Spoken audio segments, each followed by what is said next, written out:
এই যে ডিমটা গরুর ডিম নাম দিলেন, এটা কিভাবে আপনার মাথায় আসলো যে এই ডিমটা গরুর ডিম হবে? কারণ এটা হচ্ছে ছানাতে তৈরি করা, আর ছানাটা হচ্ছে দুধ থেকে করা হয়, যার জন্য এটা আবার গরুর ডিম নামে। আসসালামু আলাইকুম দর্শকবৃন্দ, আপনারা দেখতে পাচ্ছেন যশোর প্যারিস রোডের সেই বিখ্যাত গরুর ডিম, অর্থাৎ গরুর ডিম নয়, গরুর ডিম মিষ্টি। আপুরা নাম দিয়েছে গরুর ডিম। তো আপনারা এখন দেখবেন এই ডিমটা গরুর ডিম কীভাবে হলো, নামকরণটা কীভাবে হলো, আমরা সেই প্রপার্টিতে জানবো।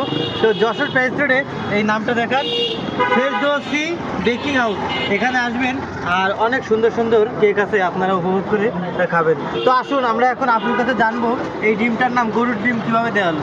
তো আপু, আসসালামু আলাইকুম, কেমন আছেন? এই যে ডিমটা গরুর ডিম নাম দিলেন, এটা কিভাবে আপনার মাথায় আসলো যে এই ডিমটা গরুর ডিম হবে? কারণ এটা হচ্ছে ছানাতে তৈরি করা, আর ছানাটা হচ্ছে দুধ থেকে করা হয়, যার জন্য এটা আমরা গরুর ডিম নাম দিয়েছি। এই ডিমটাকে আপনার এই যে গরুর ডিম নাম দিলেন, এটা কি আপনার নিজের মাথা থেকে আসলো না কেউ বলেছে? এটা আমাদের নিজের মাথা থেকে আসছে, এবং এই রেসিপিটা সম্পূর্ণ আমার আম্মুর রেসিপি। যাক, তো দর্শকবৃন্দ এতক্ষণ শুনলেন যে এই মিষ্টিটার নাম গরুর ডিম কীভাবে হলো।